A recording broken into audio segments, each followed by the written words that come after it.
اوہو اللہ فرما رہے ہیں یہ مجھے جو رب کہے گا پھر اس کے تقاضوں کو پورا کرے گا، میرے حرام کو حرام سمجھے گا، میرے حلال کو حلال سمجھے گا. ہاں بچے آتے ہیں نا کبھی کبھار. مجھے یاد ہے میں یہ میوزک چھوڑ رہا تھا، میں جب بھی اس واقعے کو یاد کرتا ہوں مجھے یہ قرآن کی آیت یاد آتی ہے، جب اس قرآن کی آیت کو پڑھتا ہوں وہ واقعہ یاد آتا ہے. میں نیا نیا میوزک چھوڑ رہا تھا. ہاں تو بڑا سخت حال میرے اوپر آیا ہوا تھا اور کانٹریکٹس تھے میرے، اور میں لٹیگیشنز میں سے گزر رہا تھا کیونکہ جن کے ساتھ میں نے کانٹریکٹس کیے ہوئے تھے وہ انسسٹ کر رہے تھے میں کانٹریکٹس پورے کروں. پھر میں نے داڑھی رکھ لی تھی، تھوڑی تھوڑی میری داڑھی آ گئی تھی، کافی بلکہ آ گئی تھی. تو ان کی یہ تھی کہ نہیں ہم کو تو اس طرح نہیں کرنا، ہم نے تو پاپ سنگر کے ساتھ کیا ہے کانٹریکٹ. تو میں کہ جی مشکل میں پھنسا، روز مرتا تھا روز جیتا تھا. ایک ایک قدم میرا منو بھاری ہوا تھا اس وقت. بس خدا کی قسم اللہ کی ذات کے سوا کوئی نہیں تھا میرے پاس اس وقت. تو میں سمجھ نہیں آتی تھی کیا کروں، روز کٹنا روز مرنا. ظہر کی نماز پڑھ کے سلام پھیرا تو میرے اس طرف ایک بزرگ بیٹھے ہوئے تھے، سفید داڑھی ان کی، وہ آج بھی مسجد میں آتے ہیں، میں ملتا ہوں ان سے. تو مجھے کہنے لگے کہ بھائی جنید السلام علیکم. وعلیکم السلام، کیسے؟ ٹھیک ٹھاک. کہنے لگے سنو میرے بیٹے کی شادی ہے. میں نے کہا حضرت مبارک ہو، آپ بلائیں گے تو آؤں گا. تو کہنے لگے نہیں ہاں وہ تو آؤ گے، ایک بات کہنی ہے تمہیں. میں نے کہا ضرور کہیں. تھوڑا سا پاز کیا، پھر کہنے لگے دیکھو میرا بیٹا کہہ رہا تھا کہ جنید جمشید آپ کی مسجد میں نماز پڑھتے ہیں، تو اگر ہو سکے تو اس سے کہیں کہ جو میرا ہمارے گھر میں جو مہندی کا فنکشن ہے وہ کر دے. وہ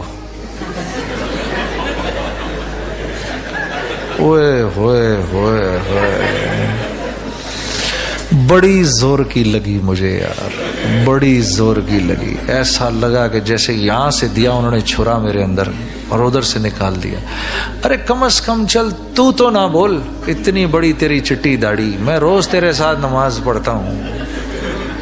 اچھا جب اس نے یہ بولا نا، انہوں نے یہ بولا نا، تو میں تھوڑی دیر کے لیے میری بہنوں جم گیا، جیسے جم نہیں جاتا ہے آدمی، میں جم سا گیا ایسے، جیسے بالکل ٹکٹکی باندھ کے ان کو دیکھنا شروع ہو گیا کہ یار واقعی انہوں نے یہ بات کہی ہے مجھے. تو انہیں ایک دم احساس ہوا کہ یہ وہ کیا کہہ گئے. اللہ والے تھے. ہاں یہی اللہ والوں کی شان ہوتی ہے، ایک دم اپنی غلطی کر کے فوراً ان کو احساس ہو جاتا ہے. ان کو ایک دم احساس. مجھے کہنے لگے اوہ مجھے معاف کر دو یار، مجھے معاف کر دو، مجھے نہیں کہنا چاہیے تھا. بس کیا کرتا، اکلوتا بیٹا ہے. یہ کہا انہوں نے، اکلوتا بیٹا. تو میں نے ان کی شرمندگی مٹانے کے لیے کہ وہ شرمندہ نہ ہو، میں نے کہا اچھا حضرت وہ تبلیغ والوں کا جو مشہور و معروف مقولہ، اس کا مطلب ہے اسی کدی نہیں کرنا اس کا منو، کہ میں جی مشورہ کرتا ہوں.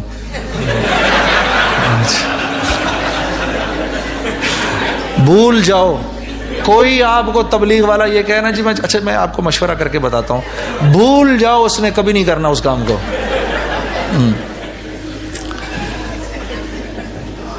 تو یعنی وہ بھی جانتے تھے کہ میں اس کا مطلب یہ میں نے نہیں کرنا، لیکن وہ یہ جانتے تھے اس نے میری سبکی کو بچا لیا، اس نے مجھے شرمندہ نہیں کیا. اس کہا ہاں مشورہ کر لیں.